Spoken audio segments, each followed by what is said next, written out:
안녕하십니까. 네. 2020년도 제37회 관세사 2차 시험 무역실무 과목의 기출문제 풀이 특강을 진행하도록 하겠습니다. 네, 저는 이페스 코리아에서 무역실무 강의를 맡고 있는 관세사 김혜진이라고 합니다. 여러분 일단은 시험 치르시느라 너무너무 고생하셨고 힘드셨을 텐데 일단은 여기까지 오시느라 정말 고생하셨다는 말씀을 드리고 싶어요. 이제 시험만 준비하는 것도 사실은 힘든데 올해는 또 코로나19라고 하는 지독한 것이 우리와 함께해서 아마 더 힘드셨을 거예요. 그런데도 이제 시험 이렇게 치르시느라 너무 고생 많으셨고 물론 이제 이 시험이라고 하는 게 지금 강의를 들으시는 분들이 이미 시험을 이제 치르시고 이렇게 채점병이 나오기 전에 이렇게 풀이 특강을 보시는 분들도 계시겠지만 아마 이제 내년도 2021년도 관세사 무역실무 그 시험에 조금 도움이 됐으면 하는 생각으로 아마 시청하시는 분들도 계실 텐데요.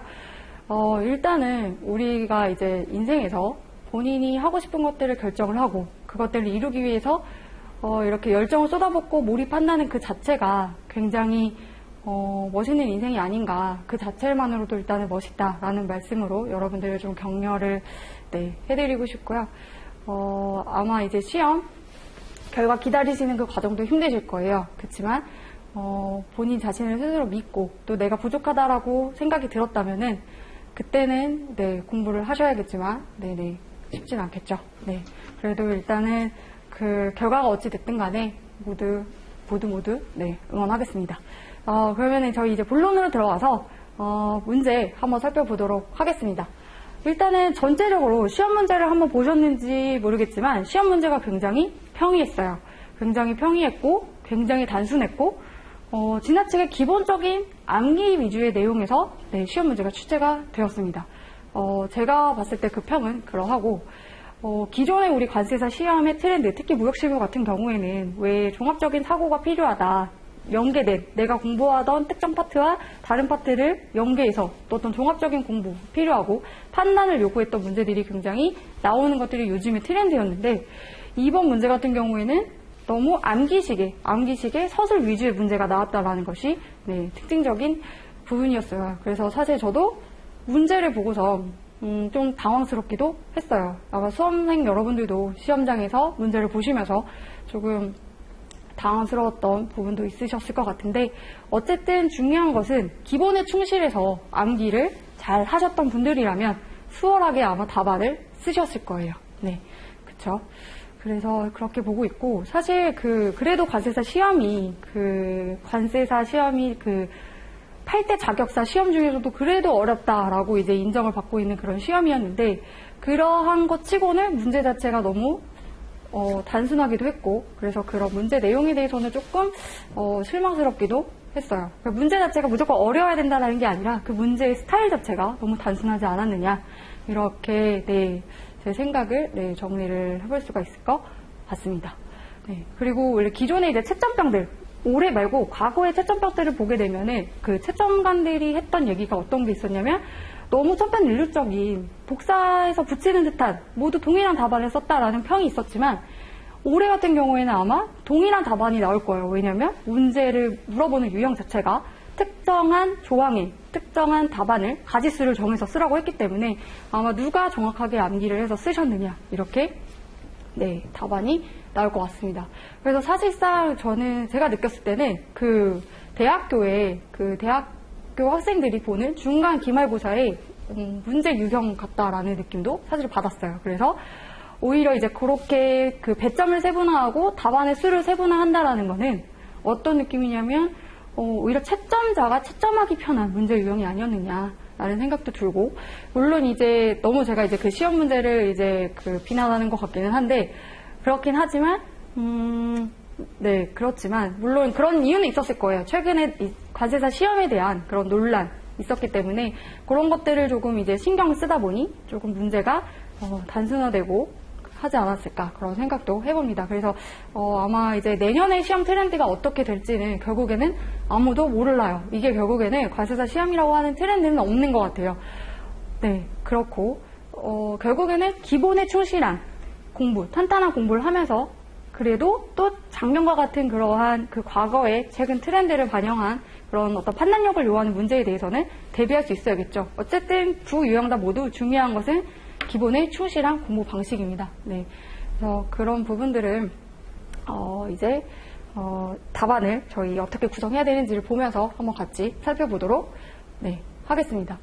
우선은 제가 시험에 대한 난이도에 대해서는요. 난이도를 어떻게 평가를 했냐면 중하라고 난이도를 평가를 했어요. 사실상 문제만 봤을 때는 그냥 하라고도 하고 싶었으나 일단은 문제를 이따 보시면 아시겠지만 그 외국광고래법 같은 경우에 정말 예상치 못한 죄송합니다. 대외무역법이죠. 대외무역법에서 그런 예상치 못한 그런 보칙에서 문제 등이 나오는 걸 봤을 때 그런 것들도 조금 감안했을 때 중하 정도 된다라는 생각이 듭니다. 그래서 이제 문제를 본격적으로 볼게요. 일단은 보시면 50점 문제입니다. 50점 문제 같이 한번 볼게요. UCP 600상 제시대 운송 서류는 그 종류에 따라서 19조 내지 25조가 규정하고 있는 요건에 따라서 심사한다라고 하면서 운송 서류에 대한 수리 요건 위주로 문제가 나왔어요.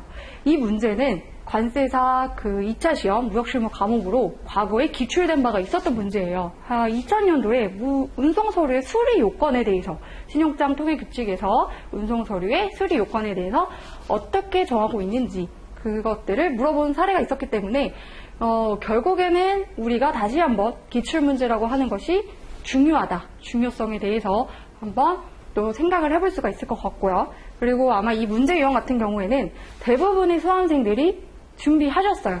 분명히. 이게 시험장 가기 전에 봤던 문제이기도 했을 거고 시험장에서도 한번 체크해 볼 만큼 가능성이 굉장히 높은 문제이기도 했어요. 그래서 대부분의 수험생들이 아마 답안을 잘 쓰지 않았을까 이렇게 또 생각을 해봅니다. 그래서 문제를 보면은 50점이고 50점 문제에 물음, 3가지 물음을 두고 있어요. 그러면서 문제의 배점을 10점, 30점, 10점 이렇게 해서 총 50점짜리 문제가 나온 거죠. 그렇기 때문에 결국에는 우리가 그 50점 문제에서 목차 구성이라고 하는 거에 대해서는 아마 부담이 없으셨을 거예요. 그냥 목차를 크게, 본론을 크게 3가지로 나누어서 답안을 쓰셨을 테니까 그랬을 거예요. 그래서 사실 이렇게 배점이 되어버리면 그 서론이라고 하는 거는 이제 점수 배점이 없었을 거예요. 점수 배점은. 그러면은 서론 쓰지 않고 그냥 이렇게 3개만 써도 점수 나오는 거 아닌가요? 라고도 할 수 있지만 이 50점 문제이기 때문에 그래도 구조는 갖추어 주셔야 됩니다. 그쵸? 그래서 서론, 본론, 그리고 결론. 어떻게 보면 문제 출제자에 대한 어떤 예의죠. 그래서 이렇게 서론, 본론, 결론을 갖추어야 하고 그 대신에 이 서론에 대해서는 배점은 없었겠지만 우리가 어떤 것을 해야 하느냐. 일단 서론이기 때문에 도입부에 대해서 이제 우리가 어떤 것들에 대해서 언급을 할지도 언급을 하지만 중요한 것은 이 서론에서는 결국에는 나의 답안에 대한 첫 이미지예요. 채점자가 나의 답안을 펼쳤을 때 가장 처음 보는 부분이라는 거죠. 그래서 이 첫 서론에 대한 나의 그 이미지가 이 본론과 그 결론 그리고 2번, 3번 문제를 채점하는데 분명히 영향을 미칠 수가 있어요. 우리가 이거 채점하는 게 로버트가 하는 것이 아니라는 거죠. 로버트가 키워드를 이렇게 뽑아내는 그런 거는 아니니까 결국에는 채점관은 사람입니다. 그래서 이 서론에서 어떻게 조금 서술을 하느냐에 따라서도 굉장히 동일한 답안인데도 채점자가 느꼈을 때 느끼는 바가 조금 달라요. 물론 점수의 배점이 이렇게 명확하게 되어 있기 때문에 그리고 이렇게 가지수를 쓰라고 나와 있는 것 같은 경우에는 점수 배점이 조금 명확할 수는 있으나 그래도 그 외의 점수에서 우리가 0.1점, 1점 이런 것들 굉장히 중요합니다. 그래서 이 0.1점을 위해서라도 서론을 씀으로 인해서 뒷부분에 내가 쓴 그 서술한 내용에 대해서 그나마 조금 좋은 점수를 받기 위해서라도 서론의 이미지를 생각을 하면서 쓰셔라. 그래서 쓰는 방법은 이제 서론 같은 경우에는 이 문제에 대한 내가 앞으로 어떤 것을 서술할 것이며 이것들과 관련된 기본적인 내용에 대해서 쓰겠죠. 그래서 운송서류이기 때문에 아마 운송서류란 무엇인지 이렇게 써 나가셔야 할 거예요.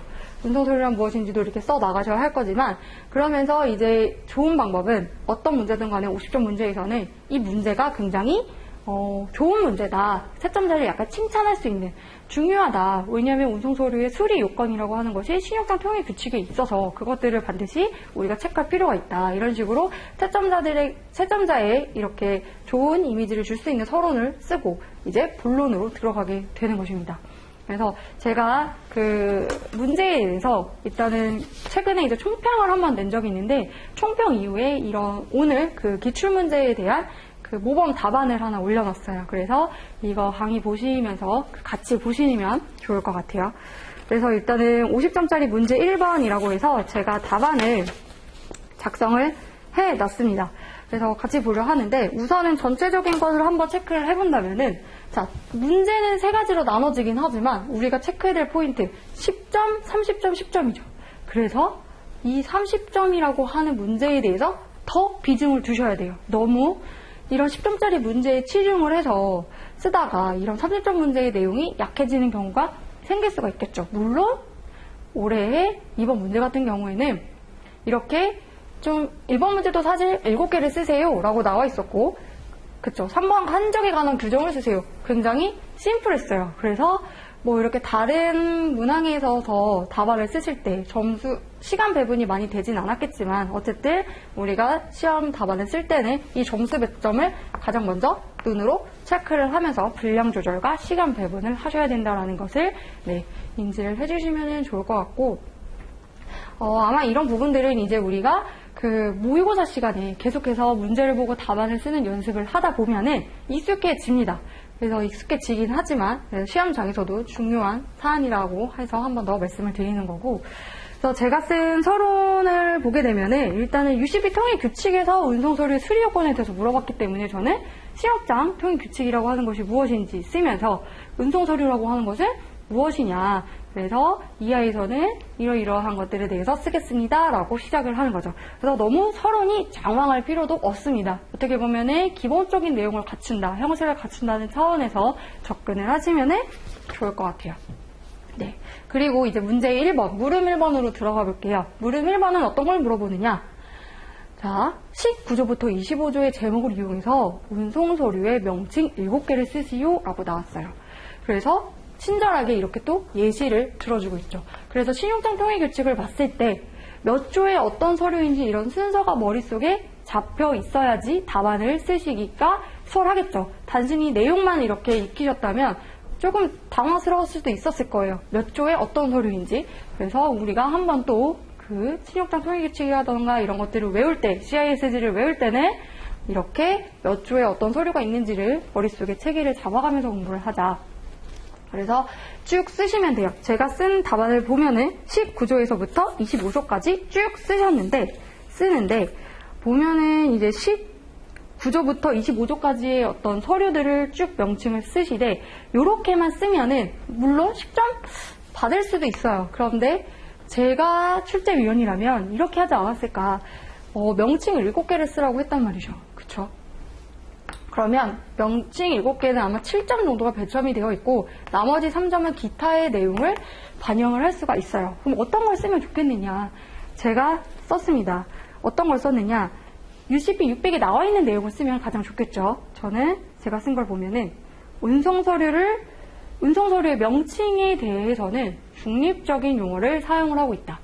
자, 19조라고 해서 19조를 쓰실 때 19조 있는 그대로 UCP 통일규칙에서 어떻게 정하고 있는지 그대로 쓰시는 것도 더 좋다고 저는 생각해요. 그래서 적어도 2개 이상의 다른 운송 방법을 포괄하는 운송서류라고 쓰고, 그 다음에 복합 운송서류라고 써주면 좋겠죠.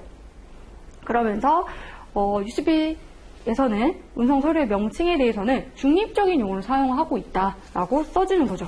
써주면서 밑에 마지막 부분 보시면은 19조에서부터 25조에서 규정하는 운송서류는 명칭을 불문한다. 문제에서 분명히 명칭을 쓰라고는 했지만 이 명칭이라고 하는 거에 대해서 부연 설명을 다는 거예요. 명칭을 불문한다라고 정의를 하고 있다. 그래서 명칭에 관계없이 그 내용을 판단하고 심사하는 것이다 라는 답안까지도 써주면 채점자가 일단은 조금 감동을 할 수가 있어요. 단순하게 쓰지 않고. 그래서 뭐 0.1점이라도 더 줄 수도 있다는 거죠. 그 다음에 물음 2번으로 가보겠습니다. 물음 2번 같은 경우에는 운송서류의 수리 요건 6가지를 쓰세요 라고 하면서 식구조라고 명시하고 있어요. 그런 경우에는 물어보는 것만 쓰시면 됩니다. 그래서 식구조의 운송서류의 수리 요건, 즉 복합운송서류의 수리 요건에 대해서 쭉 쓰시겠죠. 그렇지만 아마 분량이 30점짜리인데도 불구하고 굉장히 지금 제가 쓴 모범 답안을 봐도 그렇겠지만 내용이 굉장히 간략해요. 그쵸? 그래서 복합운송 서류의 의의도 써주면 좋겠죠. 그러면서 좀 더 쓴다면 복합운송이란 어떤 것이며 복합운송 서류라고 하는 것은 이러이러한 것이다 라고 쓰면서 그 UCP 600 제19조에 나와 있는 그 수리 요건을 빠짐없이 정확하게 쓰시는 분들이 아마 점수를 제대로 받으실 수 있으실 거예요. 그래서 수리 요건 6가지를 설명하시오 라고 되어 있기 때문에 쭉 나의 기억을 더듬어서 쭉 써주셔야 됩니다. 물론 이제 19조부터 이제 25조가 내용이 굉장히 방대하긴 하지만 결국에는 그 형식적인 부분들이 동일해요. 제가 수업 시간에도 말씀을 드렸던 내용이죠. 그래서 아마 암기는 대부분 잘 하셨을 것이다 라고 생각이 들고, 그 다음에 문제 물음 3번으로 가볼게요. 물음 3번에서는 환적에 관한 규정을 쓰세요 라고 하면서 10점을 배분을 하고 있어요. 그래서 환적이라고 하는 것을 물어봤으니까 일단은 선화증권에 대한 부분을 쓰시고 그 다음에 환적에 대한 부분도 쓰고 환적과 관련된 규정들을 쭉 쓰시면 됩니다. 그쵸? 그런데 그 쓰실 때 아마 그 환적과 관련해서 UCP 통일교실상에 있는 것을 그대로 쓰는 것도 좋지만 한 가지 좀 더 그 양가로 2번의 환적에 대한 규정에서 그 가로 2번 보시면은 다만이라고 해서 신용장 20조에서는 그렇게만 언급을 하고 있어요. 어떻게? 컨테이너 트레일러 레시바지에 선적되었다라는 것이 선화증권에 의해서 증명이 된다라고 한다면 비록 신용장이 환적을 금지하더라도 수리될 수 있다 하면서 다만 하면서 그걸 써주시는 거죠. 환적을 만약에 금지한다는 그 문구가 20조 C항을 배제한다는 문구와 함께 쓰였다라고 한다면 그때는 환적은 금지된다 라고 씀으로 인해서 이 사람이 이 답안을 쓴 사람이 온전히 정말 이해를 하고 있다라는 느낌을 줄 수가 있다라는 거죠. 이렇게 해서 본론의 내용들을 모두 마무리를 하게 되고 이제 우리가 결론으로 넘어가게 됩니다. 결론. 그래서 결론에서 할 수 있는 거는 뭐냐? 사실 굉장히 이제 시간이 부족했다라고 한다면 이번 시험 문제 같은 경우에는 뭐 1번부터 아마 6번까지 다 쓰셨어도 답안지가 부족하지 않으셨을 거고 시간이 부족하지 않으셨을 거예요. 그런데 이제 이렇지 않고 이제 쓸 분량이 굉장히 많은 그런 시험 유형 같은 경우에는 그런 해에는 정말 그 한 권이 넘어가는 경우들이 있어요. 그쵸? 그리고 마음이 급해요. 그래서 쓰다 보면 그 내가 본론에서 언급을 해야 했던 내용들이 있어요. 목차 구성을 내가 특히 해야 하는 경우에는 더 그러한 거죠. 그랬을 때 결론이 마지막으로 그런 부분들, 부족한 부분을 채울 수 있는 기회이기도 해요. 그래서 결론도 중요하다. 결론에서도 어떻게 정리를 하고 있느냐. 제가 쓴 모범 답안 한번 같이 볼게요. 일단은 저는 공통된 운송 서류에 대한 공통된 규정을 넣어 놓았어요. 그래서 UCP 600의 제26조와 제27조에서 공통적으로 정하고 있는 수리 요건에 대해서도 넣어놨습니다. 그거 말고도 이제 머리를 굴려서 또 어떤 걸 쓸지 생각을 해야겠죠. 그러면서 저는 그 14조에 보면은 그 19조 내지 25조의 운송 서류에 대한 어떤 서류 제시 기간에 대해서도 규정을 하고 있어서 그 부분에 대한 내용도 넣어봤고 또 마지막 줄에 이제 추가로는 그 UCP가 적용이 될 때는 ISBP와 함께 적용되기 때문에 그 ISBP 745의 운송서류에 대한 수리 요건도 같이 봐야 한다. 이런 문구도 넣어주면서 마무리를 했습니다. 그쵸. 그래서 아마 이제 그 1번 문제 같은 경우에는 대부분 수험생들이 잘 쓰셨을 거다. 이렇게 생각이 들고 그 이제 시험장에서 문제를 딱 받으면 쭉 1번부터 6번까지 쭉 읽어요. 그리고 특히 무역실무 우리 4교시죠. 4교시이기 때문에 내가 어느 정도 1부터 3교시까지 내가 제출한 답안이 좀 약간 마음에 든다 한다면 이 4교시의 그 문제를 보는 순간 내가 합격할 것 같다? 이건 합격이다. 이건 아니다 라는 생각들이 들 수가 있는 것이 좀 무역실무 과목이 아무래도 마지막 과목이기도 하고 나에게 남아있는 모든 에너지를 다 쏟아붓는 그런 시간이기도 해요. 그래서 아마 이번 수험생들도 그래도 4교시 그 시험 문제를 받자마자 아마 대외무역법을 제외하고는 그렇게 좌절하지는 않았을 것 같아요. 좀 자신감을 내서 모두가 쓰셨을 것 같아요. 그쵸? 그래서 이렇게 1번 문제는 이렇게 정리를 하고, 물론 이제 이게 50점짜리에 나오기는 했지만 앞으로도 10점짜리로 나올 수가 있어요. 그만큼 이게 50점이 나왔기 때문에 내년도 공부할 때 요만큼을 확 제외하고 공부하는 것이 아닙니다. 왜냐하면 내년도 출제위원은 다른 분들이 출제위원이 되어서 또 이걸 중요하게 생각하는 분들은 이걸 쓰실 수가 있어요. 시험 문제로. 그렇기 때문에 50점짜리로는 나오진 않겠지만 얼마든지 이 안에서 또 10점짜리가 이렇게 나갈 수 있다. 그래서 항상 그 기본에 충실한 감이, 그리고 무엇인가 내가 공부하는 특정 부분을 싹둑 잘라버리는 이런 위험한 것들은 하지 말고 기본에 충실한 공부를 하자. 강조해서 말씀을 드리고 싶습니다. 자, 이제 그러면 우리 문제 2번으로 넘어갈게요. 문제 2번 어떤 거 나왔는지 같이 볼게요. 외국환거래법에 대한 문제가 나왔습니다. 외국환거래법에서 거주자의 정의와 이것과 관련된 거주자의 범위를 이곳까지를 쓰세요 라고 나왔어요. 이 문제도 아마 모두가 생각을 하고 예측을 하고 많이 봤던 부분일 거예요. 물론 중요하지 않다라는 것들을 몰랐다고 하더라도 이게 대부분 앞부분에 있기 때문에 공부를 하다 보면 우리가 왜 수학의 정석 같은 경우에도 앞부분이 이렇게 책이 새까마듯이 외국환거래법 같은 경우에도 처음에 아마 이제 앞부분에 있다 보니까 아무래도 회독을 하시면서 좀 더 많이 봤을 거예요. 그래서 대부분 이 거주자에 대한 정의 다 쓰셨을 거고요. 그리고 거주자의 범위 요거 7가지 쓰라고 나와 있죠. 이것도 잘 쓰셨을 거예요. 그래서 제가 쓴 답안을 같이 한번 보면은 거주자에 대한 정의를 쓰고 말 그대로 그 다음에 거주자의 범위를 썼습니다. 그래서 거주자의 범위를 1번부터 양가로 7번까지 쓰고 나서 중요한 것은 그 외국환거래법 같은 경우에는 그 거주자의 범위에 대해서 7가지를 쓰곤 있지만 마지막에 보면은 양가로 6번, 양가로 7번 같은 경우에는 제외되는 내용들이 있어요. 이것까지 써주셔야 합니다. 그래서 공부를 하실 때는 이런 제외되는 것들 주의해서 알고 계셔야 해요.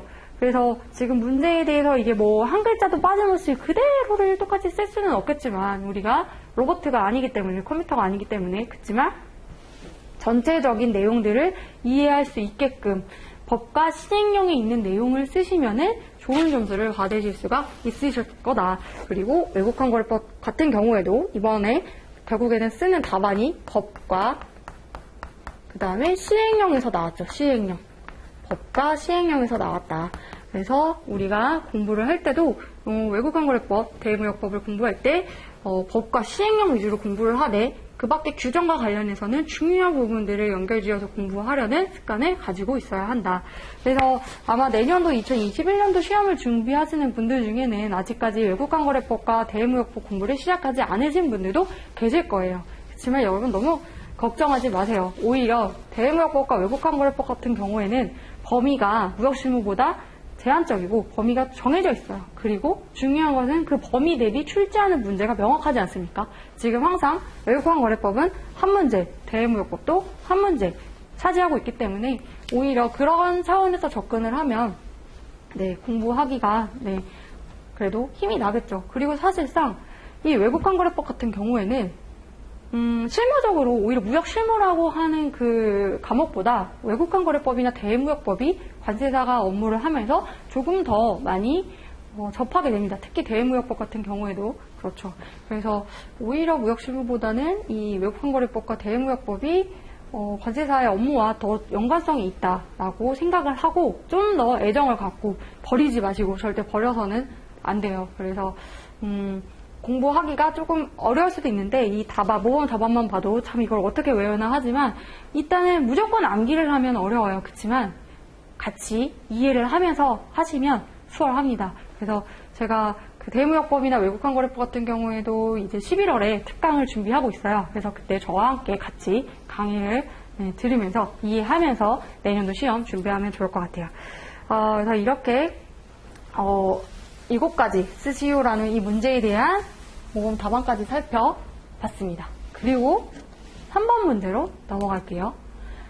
3번 문제도 이거 모두가 예상했던 부분이죠. 인권텀지에서 나올 거라고 생각하지 않은 사람이 어디 있었겠어요. 분명히 준비 모두가 하셨을 거예요. 모두가 하셨을 거고 모든 강사들이 중요하다, 나온다라고 했던 그런 부분이죠. 그래서 인권텀지 같은 경우에는 아마 주요 개정사항들 위주로 공부를 하셨을 거예요. 그런데 과거 시험에서는 인권텀지가 이제 우리가 인권텀지가 지금 2020으로 개정이 되면서 이 개정된 내용 중에서도 어떤 거를 물어봤느냐, 소개문에서 문제를 물어보는 유형이 나왔어요. 소개문 같은 경우에는 이제 인권텀지 2010에서 2020으로 넘어오게 되면서 소개문의 비중이 엄청 대폭 넓어졌죠. 그래서 소개문의 내용도 봤을 텐데 아마 이 소개문이 어떤 개정되었다라는 것 정도는 보셨을 수 있지만 이 역할에 대해서 유심히 세심하게 꼼꼼히 보지 않았다라면 조금 답안을 쓰면서 어려울 수가 있었을 거예요. 왜냐하면 하지 않는 역할 10가지를 쓰라고 했기 때문에 이 10가지가 온전히 기억이 나지 않는다면 굉장히 답안을 쓰시면서 후회스럽고 괴로웠겠죠. 내가 분명히 인권텀즈 2020 다 마스터했는데 이 역할에 대해서 다 쓰지 못했다면 얼마나 속상하겠어요. 그래서 우리는 내년도 시험 공부할 때 그런 것들을 감안해서 공부를 하자라는 걸로 보고 제가 쓴 모범 답안 한번 같이 보겠습니다. 일단은 기본적으로 인권텀지라고 하는 거에 대한 의의를 써주시고 그 다음에 역할에 대해서도 그 소개문에 있는 내용 그대로를 써주시면 돼요. 그만큼만 해도 충분히 분량이 나오게 됩니다. 그래서 역할이 아닌 것 하면은 제가 모범 답안을 쓴 것이 사실 10가지가 넘지만 일단은 시간이 부족하지 않을 거고 답안을 쓰시면서 쭉쭉쭉쭉 더 쓰셨을 거예요. 아마 생각나는 바는 대부분 다 쓰셨을 거예요. 그쵸? 쓰셨을 것이고 이제 보통 만약에 이제 문제 3번을 쓴다라고 한다면 이렇게 다음 문제를 넘어갈 때 좀 이렇게 끝날 때 우리가 왜 끝이라는 표현을 쓰잖아요. 제가 쓴 모범 답안에도 이렇게 끝이라고 답안이 끝났다는 거를 알려주듯이. 근데 이제 여기에 좀 이렇게 여백을 두시고 넘어가신 후에 다시 조금 더 내용을 더 쓰실 수도 있어요. 이거는 이제 시간이 많이 좀 부족했을 때 마음이 급한 경우에는 쓸 수 있는 그런 방법인데 아마 이번은 시간이 부족하진 않아서 그냥 이렇게 쭉쭉쭉 써나가셨을 것 같아요. 그래서 이것도 이렇게 보고 아마 이제 이번에 개정된 문제가 나오긴 했으나 우리가 2021년도에 또 한 번 문제가 나올 수 있다. 왜냐하면 이거 말고도 주요 개정 내용 중에서 굉장히 이슈가 될 만한 내용들이 많이 있다는 거. 그래서 이 부분도 계속해서 공부를 유심히 꼼꼼하게 기본적인 내용들을 다 알고 계셔야 됩니다. 네. 그래서 이번에는 4번 문제로 넘어갈게요. 네, 4번 문제가 사실은 굉장히 당황스러운 문제였죠. 4번 문제는 대외무역법 문제이고 이 내용은 어디에 나와 있느냐? 대외무역법의 보칙에 나와 있는 내용이에요. 사실 대외무역법에 굉장히 중요한 내용들도 많고 문제로 낼 수 있을 법한 분량을 가진 문제들 너무 많이 있어요. 문제가 그렇게 많은데도 이런 문제를 왜 냈을까를 곰곰이 생각을 해봤는데 아무리 생각해도 사실 이해는 잘 가진 않아요. 왠지 이러진 않았을까. 문제를 1번부터 6번까지 쭉 내고 나서 자기가 봐도 너무 출제원이 봐도 문제가 너무 쉬운 거예요. 그래서 수험생들이 너무 고득점을 해도 그 난이도 조절에도 이렇게 평을 받겠죠. 그래서 그 중에 이제 대외무역법을 이렇게 고치게서 요건 못 쓰겠지라는 생각으로 쓰지 않았을까. 이거는 제 개인적인 생각이고요. 그래서 일단은 요거는 물은 두 가지를 구성하면서 각각 4점과 6점을 배분을 하고 있어요. 그러면서 관세청장에게 위탁된 권한을 써라. 그리고 세관장에게 위탁된 권한을 써라. 라고 나눠져 있죠. 그래서 제가 만들어 놓은 모범 답안을 보게 되면은 일단은 대외무역법에 따르면 산업통상부 장관이 그러한 권한을 위임을 합니다. 관세청, 세관장, 그 밖에도 다른 관계 행정기관장에게 위임을 하는데 그 중에서 관세청과 세관장에게 위탁되는 권한을 써라 라는 내용이에요. 그래서 아마 이거를 이렇게 유심히 보지 않으신 분들은 굉장히 이제 답답했겠지만 그래도 일단은 내가 당황스러우면 다른 사람들도 대부분 당황스러울 거예요. 그래서 최대한 끌어 쓰는 방법. 내가 전혀 모른다고 그냥 공란으로 두지 마시고 일단은 문제에 있는 내용만 봐도 한두 줄 쓰실 수 있으실 거예요. 의의에서 나와 있는 내용 보면은 어쨌든 대외무역법상 관세청장과 세관에게 위탁을 한다, 위임 위탁을 한다 라는 요 정도는 쓰실 수가 있죠. 이런 것들은 이제 풀어주시고, 그 다음에 도대체 관세청장과 세관장에 어떤 것을 위탁을 했을까를 생각을 해보시면서, 네, 아마 그래도 관세법을 조금 공부를 이제 하셨다면, 이런 거에 대한 업무에 좀 감이 있으시다면, 그나마 끄적끄적 몇 글자로 쓰셨으면, 그래도 또 여기서 1점, 0.1점이라도 받는 게 어디예요, 여러분? 그쵸?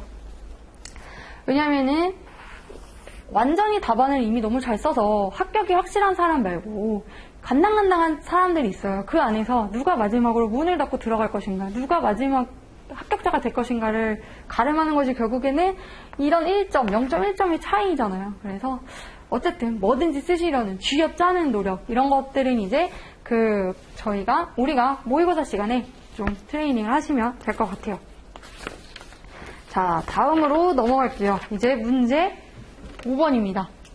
문제 5번에서는 청약의 효력이 소멸되는 사유 5가지를 쓰세요. 이것도 다 쓰셨을 거예요. 특히 이거는 청약과 승낙에서 소멸되는 사유, 이거 다 쓰셨을 거예요. 그쵸? 그래서 너무 기본적인 내용이라서 5가지를 쓰라고 했지만 아시는 내용 그냥 쭉쭉쭉 다 쓰시면 될 것 같고, 중요한 것은 쓰시되 이제 요거는 관련된 국제협약 CISG잖아요. 그래서 CISG에서 정하고 있는 내용, 규정의 내용을 그대로, 협약의 내용을 조금 명확하게 끌어다 쓰려는 노력을 하시면서 아마 공부를 하셨을 거예요. 그렇게. 그래서 CISG 15조 2항의 청약의 처리하면서 이렇게 답안을 써주시면 좋겠죠.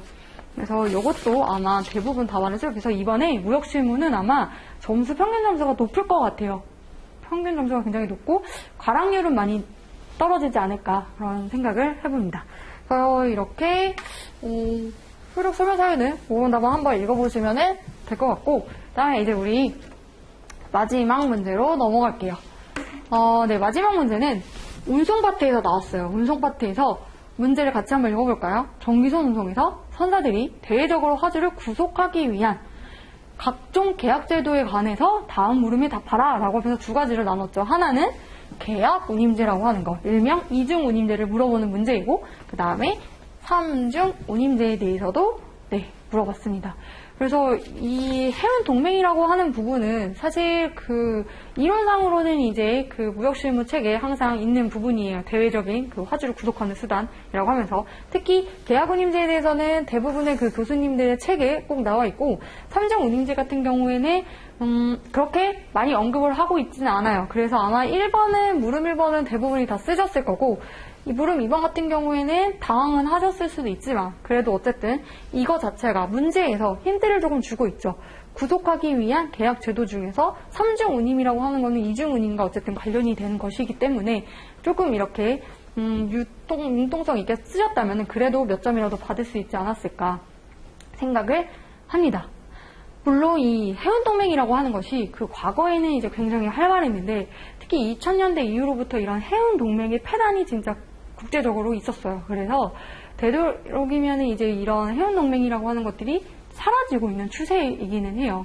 요즘에는 그런 해운동맹이라는 그런 부분이 없어지고, 이제 얼라이언스 체제라고 해서 선사들 간에 어떻게 보면 어떤 비용적인 부분이나 시설적인 것들을 같이 힘을 합쳐서 어떻게 보면 고객에게 물류 서비스망을 제대로 공급하자라는 식으로 바뀌고 있는 트렌드라서 중요성이 굉장히 떨어지기는 하지만, 어쨌든 그렇게 어렵지는 않은 문제였다. 이 부분도 잘 쓰셨을 수 있으셨을 거예요. 네.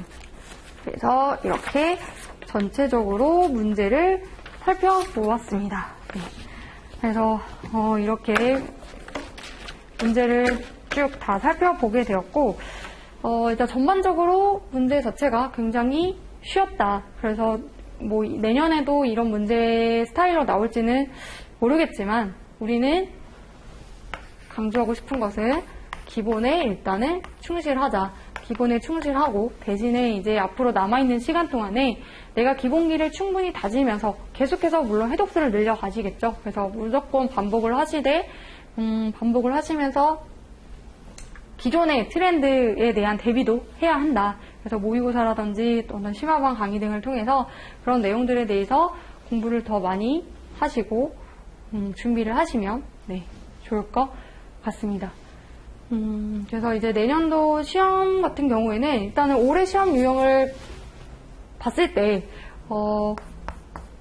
보험 그리고 종료 이런 부분에 대해서는 나오지가 않았죠. 그리고 물론 결제라고는 하지만 사실 UCP 통일규칙, UCP 600이라고 하는 신용장 통일규칙이 결제 파트에 들어가 있는 내용이기는 하지만 어떻게 보면은 그 50점짜리 문제 자체가 조금 운송 서류에 치우쳐져 있는 내용이기 때문에 이런 부분들에 대해서는 올해는 비껴갔죠. 그렇지만 그래서 내년도에는 좀 더 이제 확률이 조금 높아진다. 그래서 유심히 좀 더 저와 함께 같이 보면서 준비를 하면은 좋을 것 같아요. 그래서 일단은 올해 우리 고생 많이 하셨던 우리 수험생 여러분들은 12월까지 아마 결과를 기다리실 텐데 결과가 이제 어떻게 나올지는 모르겠지만 결국에는 그렇게 생각해요. 본인이 정말로 내가 여한이 없는 최선의 노력을 다했다면 분명히 그만큼의 결과가 보상을 해줍니다. 그런 결과가 따라올 것이고 혹여나 내가 조금 부족해서 시험에 합격하지 못했다 하더라도 너무 나를 비난하거나 자책하지 마시고 대신에 내가 부족한 만큼 조금 더 노력해야죠. 그래야죠. 내가 얻고 싶은 걸 위해서 분명히 거기에 맞는 정당한 노력 하셔야 됩니다. 그래서 그렇게 하고 이제 시험 결과를 기다리는 시간 동안 그래도 힘드시겠지만 본인은 스스로를 좀 이제 격려하면서 그렇게 조금 휴식을 갖는 시간을 가지셨으면 좋겠습니다. 그래서 이렇게 하고 내년도 준비하시는 분들은 저와 함께 강의 쭉 이어나가면 좋을 것 같습니다. 감사합니다.